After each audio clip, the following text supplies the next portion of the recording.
My name is Brian, and I'm from the middle of New York State.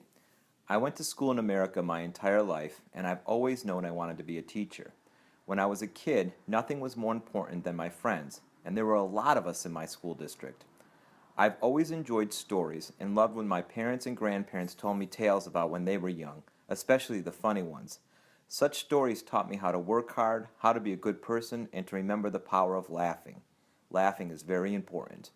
I was a good student in school, the type who always asked questions, did his homework, and got headaches when he couldn't find the right answers. I didn't always like school, but I understood the importance of learning.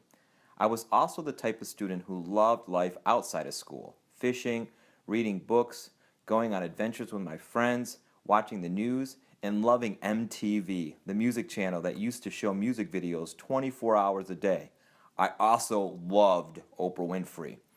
I left my home in Syracuse in 1990 and moved to Binghamton University, where I studied English literature and fell in love with the diversity of the world. I also went to the University of Louisville in Kentucky in 1994 and did a master's in teaching.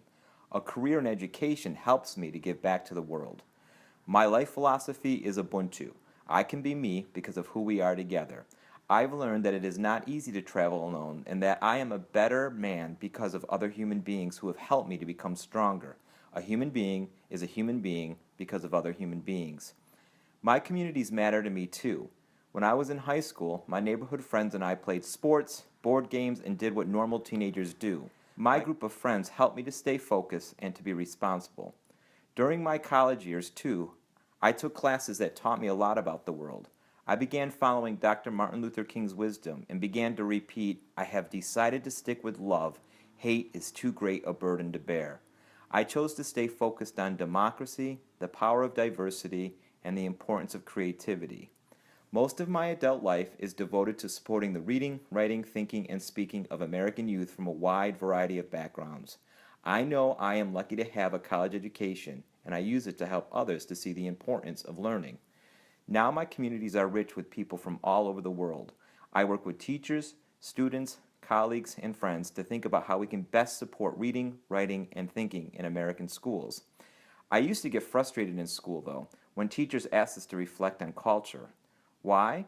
Because I am an ethnic mutt.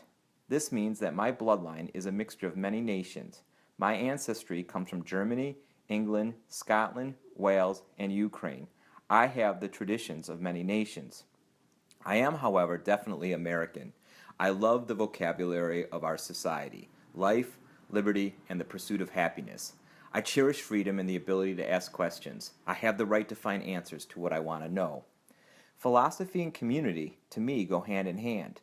The way I understand the world can be made stronger if I learn from others who have different life experiences.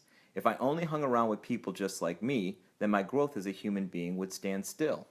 Muhammad Ali, the great American boxer, advised, don't count the days, make the days count.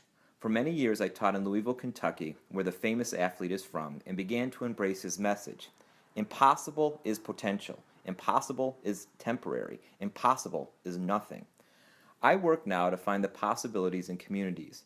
These are my family, my students, the books I read, the friends I have around the world, and the young people I enjoy working with in American schools, especially the city of Bridgeport.